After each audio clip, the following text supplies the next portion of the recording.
We're going to have a new panel up here, Decentralized Art and Culture in the Virtual Realm. We got Zack Seward of Coindesk, Jessica Angel of ArtProject.io, Bruno Skvorc of RMRK.app, Gary Lachance of the Decentralized Dance Party, and JJ Laxton of Ephimera. Peace, y'all. All right. Can everybody hear okay? Yep. All right. So what's going on? Jessica, is it cold over there? It is cold, and it is snowing in the patio of the virtual castle. So, oh, wow. All right. See? And I also have where's my spork? I lost it. I've been using it. I got a spork. I'm a marmotess. Go get mine. I'm a spork marmotess. I like it. I like it. What's going on, JJ? JJ has the least interesting backdrop. Let's talk. I know. I'm sorry. My apologies. It's the only space that was safe for me to do this. So. Respect. And what's Swatter? Swader. Yeah. Sup. I'm Bruno. So my last name is pronounced Skvorc. I know that trips a lot of people up. Skvorc. Yeah, that's like sh plus quartz. All right. That's how we roll in Southeast Europe. Fair enough. Welcome. Hey guys, I can hear you now. How's it going? Woo. What's up, Zack? Hey guys. Sorry about that. I was what did I miss? What are we talking about? Intros and pronouncing people's last name correctly. Did I get yours right? Seward? Close enough. I go with Seward. I go with Zack Seward. Seward with an E, kind of like Seward's Folly, like the Alaska dealy. But yeah, I'm Zack Seward. I'm with Coindesk. Hey everybody, sorry for having problems there. What's up, Jessica? What's up, Gary? JJ? Hello. Exciting to have this group of people of creatives. It's like this is the fun panel. Good stuff. Bruno, pleasure to see you. Yeah, let's get going. So I think this is an interesting panel, and there's a lot of interesting people on this panel, obviously. So I wanted to get going just with sort of a broad question. I think we're seeing like the excitement really pick up on trading of digital collectibles in the art space. I think like the one that caught my attention just by virtue of having covered it recently was that like CryptoPunk that sold the Flamingo DAO for a whole lot of money. So I think we're starting to see sort of different ways that people are getting excited about trading these things. And I'm going to throw it to you, Jessica, first about like what comes next. You know, we're seeing some big sums splash around. We're seeing some nice headlines around this stuff. But outside of that initial excitement around trading some of these assets, what do you foresee when it comes to digital art and collectibles in the virtual realm? Well, I foresee maybe a new trend with incorporating augmented reality in digital assets or digital art pieces that can be seen somehow outside of the screen. So in the makerspace here in ETHDenver, which is kind of I'm curating a group of people, and actually everybody here is also participating there. There's a group called Seward Universe, and what we're doing is taking assets that are already tokenized and bringing them to be visualized via augmented reality. So, I mean, I come from the art world that is, more traditional, and it generally is hard for traditional collectors to interact with the digital piece that only lives in the screen, and there's like this sort of disconnect. So I think that having the possibility of breaking the screen and bringing the art outside, even if it's still maintaining its digital nature, it's going to be probably a step forward with digital art being sold maybe for larger amounts. And yeah, it seems like the OGs are the ones that are, leading. So I guess I would like to see the rare Pepes out again, for example. Gotcha. So Gary, I want to go to you. You're more on the performance art side of things, obviously with sort of a dance space. What's your take on, I guess, how creative expression evolves here going forward? In terms of NFTs? Yeah, in terms of digital collectibles, but also just more broadly about like the artistic experience online with tools that are presented on Ethereum and other chains. Yeah, it's been amazing. I've been following Bitcoin since 2011 and was sort of marginally aware of NFTs for the last few years, but just over the last month, taking a deep dive into the whole space to try and figure out how to launch our own project. And yeah, it's like seeing the dawn of crypto all over again. And it's crazy the ramifications for copyright and anyone creative being able to actually own a digital good and not have to rely on governments to enforce copyright. There's whole new ways to build completely new ecosystems. And yeah, just amazing, the potential to divide a piece of art or a song or even a band. Like any entity can now become a bunch of NFTs, and the sky's the limit. So super exciting. Gary, you said you took a deep dive in the last couple months. Is that right?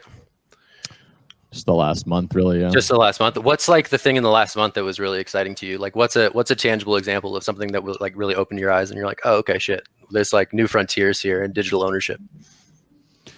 I think just the concept, like I've been into the idea of tokenization for a long time, but I guess I didn't really put together.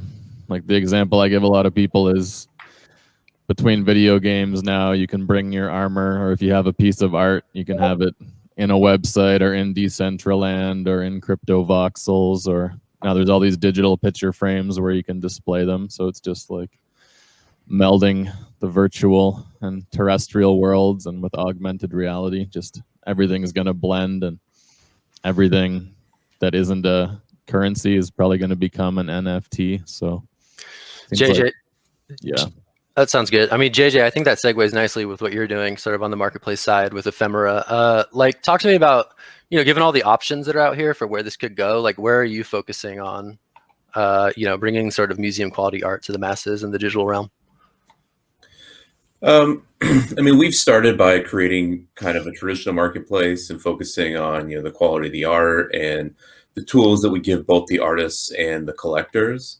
Moving forward, I think that they were talking about it on the previous talk. Interoperability is a big thing, I think, because right now we have, NFTs really live in silos. And so if we really want this to kind of be the kind of universal way of, creating value digitally, then interoperability is going to be going to play a really big role in that moving forward. And so that's what we're looking at as a, as a business, and is trying to, how do we bridge those gaps between, these different pockets of assets and value and creators and collectors, and really make it as kind of, homogenous as possible, as one big like group of people, instead of right now you've kind of got these different, cliques kind of clashing with each other. And I don't think that that's, healthy in the long term. We need everybody working together. Well, so that's Bruno over there, right? Hey, Bruno. Hey. Sorry for being technically challenged a little bit earlier while you were introducing yourself. But so Bruno, you represent sort of an interesting voice on this panel, I think, because you sort of work in the Polkadot realm. And when we talk about interoperability and sort of NFTs branching out beyond Ethereum, I think it's something I don't hear a ton about in Polkadot right now. So I just kind of wanted like an update on what sort of the NFT scene is over in that world. Yeah, so since Polkadot's not a smart contract chain and doesn't really want to be one, it's a layer 0 chain basically that aims to connect everything else and enable this transfer of NFTs across other chains. We're not focusing on building the primitives for that, but there's a bunch of projects already in the space that are, and there are some chains that will just flat out support smart contracts that you will be able to build NFTs on, just like you can on Ethereum right now.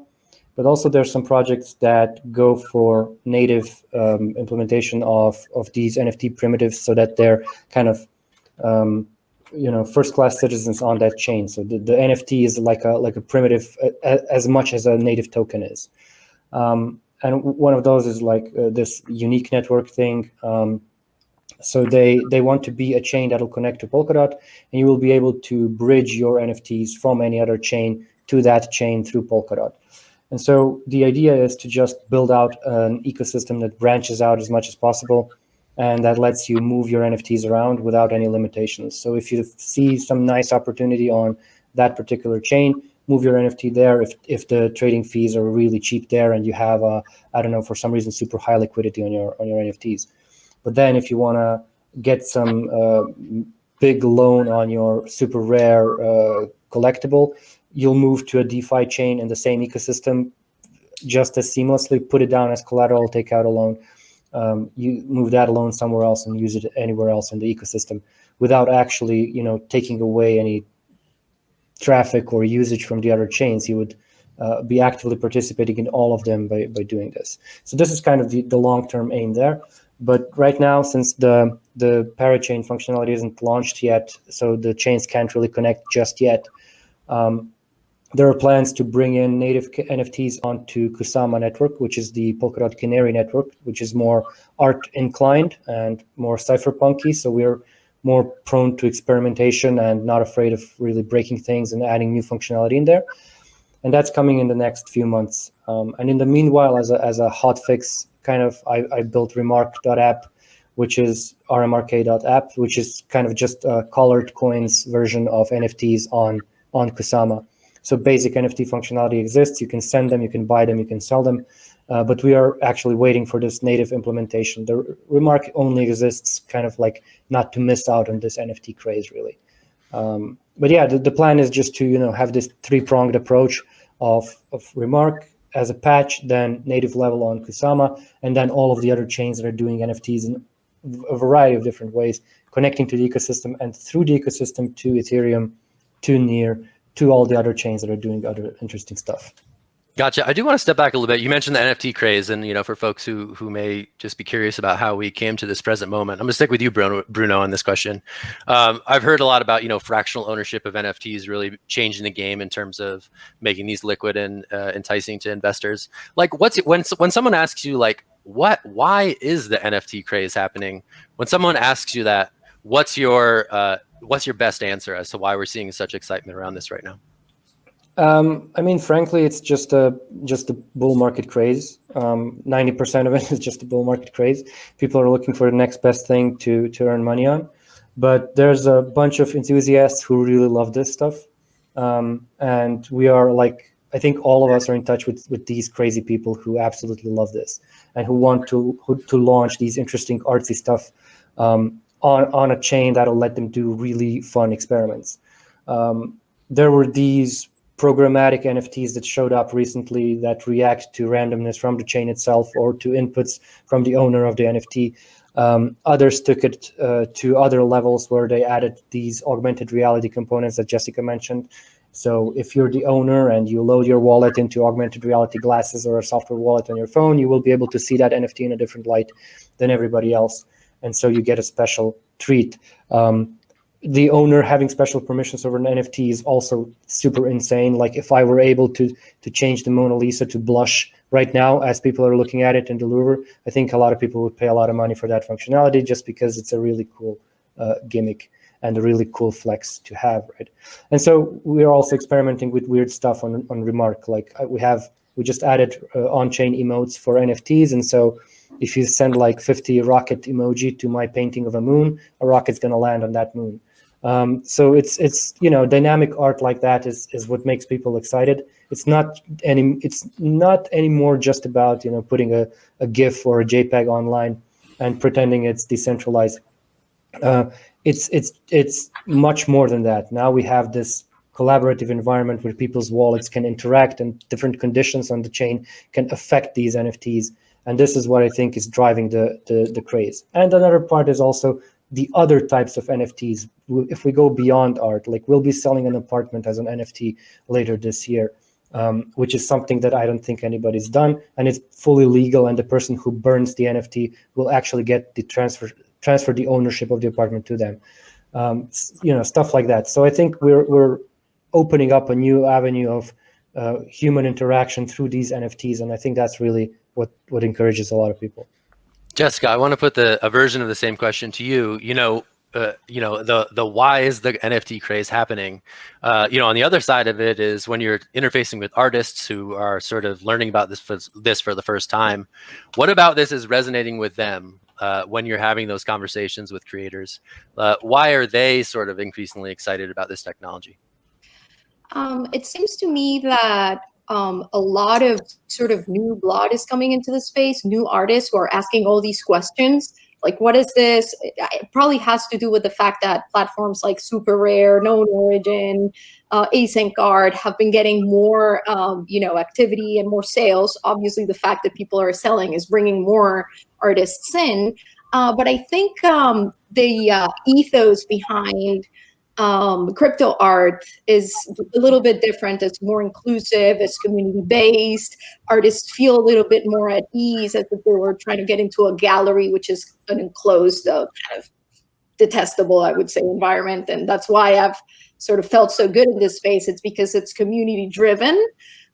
So with what I'm doing with artproject.io is precisely sort of offer that bridge for people who are just getting started on connecting them on what is the best place to go for their work.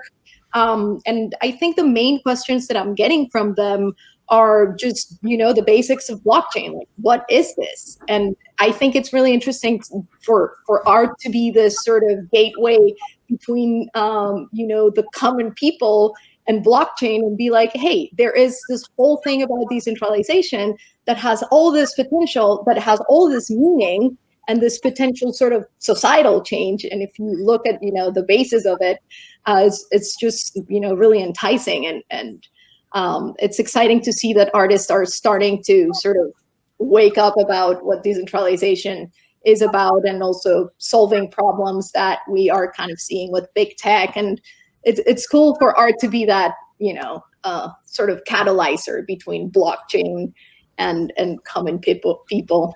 So yeah.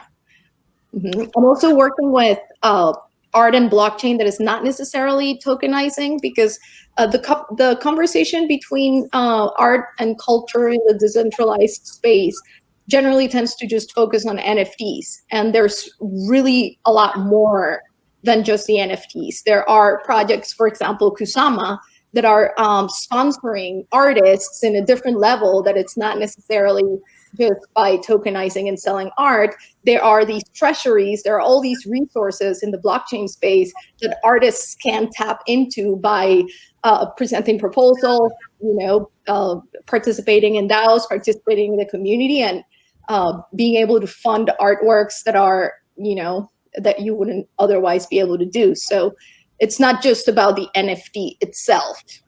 There's kind of a larger umbrella in the art and blockchain space.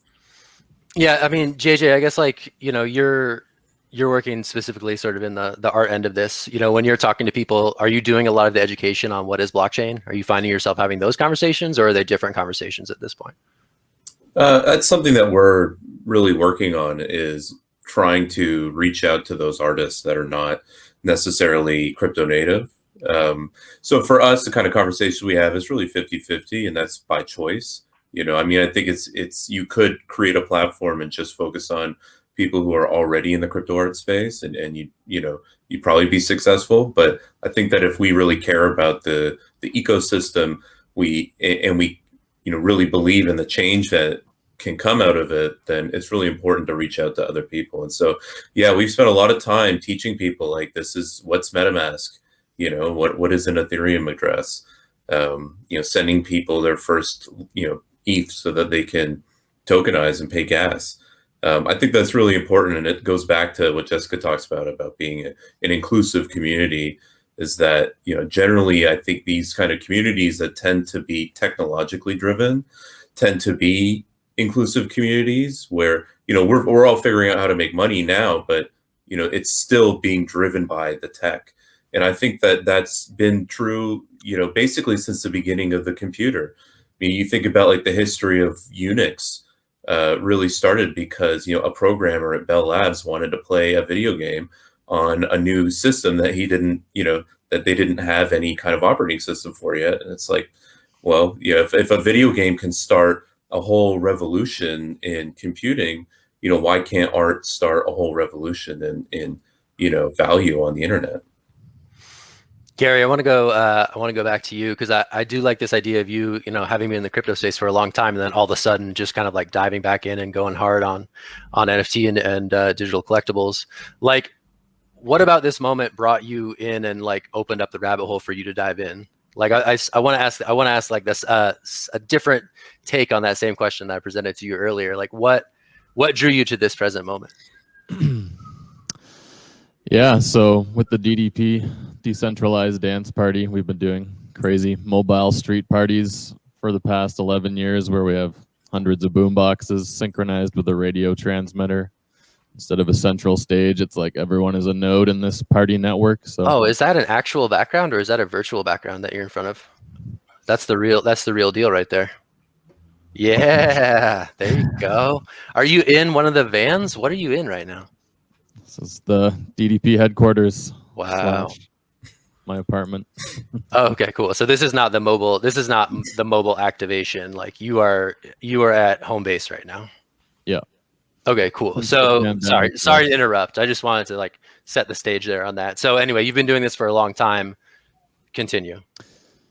And yeah, I mean, it's a longer story. I don't want to take up the whole, it would take hours to explain it all, but we realized pretty quickly that partying in the street, this decentralized joy mob, basically, we believe it has the power to unite the whole world in celebration.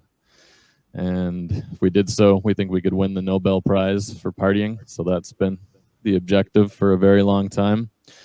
And it was way back, 2014, had the idea, inspired by the Doge, to create, instead of war bonds like governments used to create to fight wars, peace bonds to wage peace. And was into blockchain back then. I was like, man, we got to create these somehow digitally on the Doge blockchain. So I've got a video way back then laying this all out, but the tech just wasn't there. And now everything is kind of aligned. During the pandemic, we started doing mixed reality, virtual terrestrial parties. And we realized that doing these virtual parties through Zoom, you can have like an unlimited number of people receiving with giant speakers or boom boxes out in the street. And we realized that, yeah, it's time to finally do this thing. So we're working on the DDP documentary.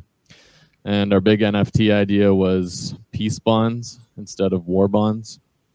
So are the peace bonds live right now? Are the peace bonds happening? I have some images I could share if the screen share works. Let's do it. I want to see some peace bonds. You guys want to see some peace bonds? Yeah. We got some thumbs up from the crowd. Looks like I have to share screen. So I don't know if you can share an individual thing, but let's try this out.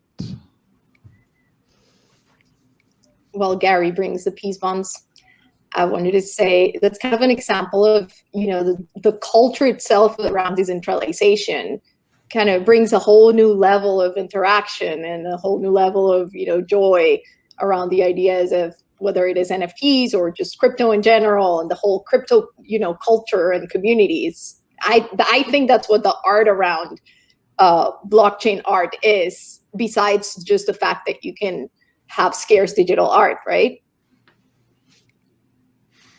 So we are seeing the peace bonds with in Doge we trust. It's a very Doji moment in time in crypto more broadly. So congratulations to you for riding the present moment of interest. That's cool. We've been devotees of the Doge from day one. Cool, sweet. So wait, so just tell me like I'm stupid. So these are NFTs that are tradable on the Doge blockchain that I can acquire somehow? Where are these besides on your laptop? We've been figuring out the exact best tech to use to launch. So right now, these are just the placeholder images. Like Doge blockchain cannot support this, correct? Like you're gonna have to like do this on Ethereum, I'm presuming, right? Yeah, but okay. It's okay because Doge has been bridged to Ethereum, so technically they could. Doge abides. You think they could? Okay. Well, they could use the colored coins approach that I use to force NFTs onto Kusama. So it's the same approach. You just slap graffiti onto transactions from Dogecoin, and if you interpret them correctly, then you could get NFTs on Dogecoin. It's hacky and it's way less practical than on Ethereum, but it's, you know, in the spirit of the dance party, I guess. We're actually, yeah, it'd be great to talk more about that, 'cause that would be the ultimate dream. Yeah, But yeah, hit me up. our hackathon project is bringing all these things together. So Bruno, can you help Gary here? Can you broker some sort of connection, some sort of introduction to make this happen? I'm sure I can. All right, that's history right there. That's history in the making. We just saw it go down. We just saw the beginning of amazing things. There you go. That's cool. So yeah, Bruno, I'm going to stick with you actually, because I think you have a good sort of like perspective on things. What are other projects that are on your radar that you are especially interested by when it comes to NFTs or other forms of digital artistic experience? Well, I'm pretty invested in. I'm still pretty, even though I spend most of my time in Polkadot and that ecosystem, I'm still pretty much invested in Ethereum and its NFT space, because that's where things are happening until we have that connectivity that I mentioned. So I do frequent all of the platforms that we've seen and discussed on ETHDenver. I don't have anything special, anything of note to really present, but I'm a big fan of game-related. As a gamer, I'm a big fan of game-related NFTs. So I will try anything that has game in its name. So the new Cometh game by John Lilick, I think his last name is pretty awesome, where you play a kind of like an NFT-powered DeFi game with yield-generating comets. I think that's the stuff that blockchain dreams are made of, at least for me. I want this sort of stuff to bloom and to build ecosystems that span not only games on one blockchain but different blockchains. So I want to take my hook my comet up to my space freighter and take it over to a chain and Polkadot and I don't know, wager it there against somebody's Bitcoin when I'm betting that proof of work will be obsolete in 5 years. So it's just, I'm trying to keep up with everything, but it's really difficult. So if you got any suggestions, just throw it my way. Okay. JJ, do you have any suggestions? What's exciting? What's like an exciting NFT thing? Actually, 2 questions. What's an exciting NFT thing? And what's like your personal NFT Mona Lisa? Are you like a CryptoPunks guy, or like do you have a holy grail in the NFT world that you wanna share here and now? A holy grail? No, Yeah. don't. I mean, I think my holy grail hasn't been made, doesn't exist yet. I'm still waiting for that holy grail to come out. Well, what's it going to be then? So it doesn't exist yet. So what's it going to be?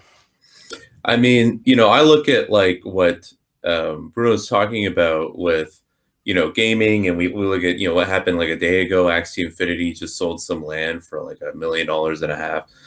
And to me, the real pinnacle of where the NFT space is going is combining everything that everybody in this panel is doing, like with the decentralized dance party and what Jessica's doing, and and just creating an NFT that is at once both like real estate, art, a performance. When we have all of those kind of worlds combined, I think that's really where we start realizing that, hey, we can do so much more with these digital assets than just replicate what exists in the real world. And I think that's when we're going to start to see our Mona Lisas come up. Jessica, I want to kick it to you for the last question. We only have maybe about 30 seconds left. But yeah, I wanted to know, like, what's the next indicator for you that's going to let us as an industry know that, the NFT movement has hit its next gear? What are you looking forward to as that next indicator? Is it the synergistic sort of combining of the metaverse and different collectibles? Is it something else entirely? No, I think it's more when you hear people just talking about it, when you hear people really acting up on it, and I feel that we're not really that far away from it. I have friends from Colombia, where I'm from, who are already asking me about that. Hey, I've heard that there's this DEFCON thing and they're coming here and they're just asking, there's art on that. Can you please tell me about it? Like, that itself is an indicative to me that the word is being spread and that there's, already something going on, even in Colombia, and they're just contacting me out of the blue. So yeah, I guess just as you hear people talking about it, people that you totally didn't expect. So yeah, I think it's we're not too far. Cool. Well, that's an optimistic note to close it on. I'm going to toss it back to our kind hosts at ETHDenver. Thanks so much. Rare Skrilla, you ready to take it from here? Got a thumbs up. Jessica, Gary, JJ, and Bruno, thanks so much. It's Zach. We'll do it again soon. Thanks for doing it. Bye, guys. Thanks. Thanks. May the Doge be with you. That was a great panel. I got inspired by my man Gary Lachance there. He had the Doge running across the screen. Got Satoshi running across the screen there. Really interesting points about NFTs there. Thank you all. Great panel.